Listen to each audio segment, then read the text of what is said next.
যাদের হাত দিয়ে মাদক বাংলাদেশে প্রবেশ করে টেকনাফ দিয়ে, সেই মানুষগুলো মূল হোতাদের যতদিন পর্যন্ত আমরা ধরতে না পারবো মাননীয় স্পিকার, আমার মনে হয় না কোনো আইন দিয়ে আমরা এই সমস্যার সমাধান করতে পারবো। ব্রাহ্মণবাড়িয়া 2 আসন থেকে নির্বাচিত রুবিন ফারহানা, সময় 1 মিনিট। ধন্যবাদ। মাননীয় স্পিকার, আপনাকে ধন্যবাদ।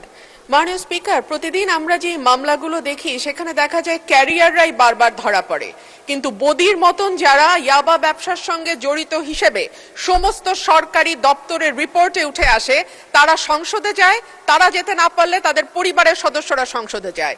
যতদিন পর্যন্ত মাননীয় স্পিকার, যতদিন পর্যন্ত না আমরা যারা সরাসরি মাদকের ব্যবসায় যুক্ত এবং যাদের হাত দিয়ে মাদক বাংলাদেশে প্রবেশ করে টেকনাফ দিয়ে, সেই মানুষগুলো মূল হোতাদের যতদিন পর্যন্ত আমরা ধরতে না পারবো মাননীয় স্পিকার, আমার মনে হয় না কোনো আইন দিয়ে আমরা এই সমস্যার সমাধান করতে পারবো। আইন যথেষ্ট শক্ত মাননীয় স্পিকার, মাত্র 25 গ্রামের উপরে মাদক পেলেই যাবজ্জীবন কারাদণ্ড এমনকি মৃত্যুদণ্ড পর্যন্ত দেয়া হয়।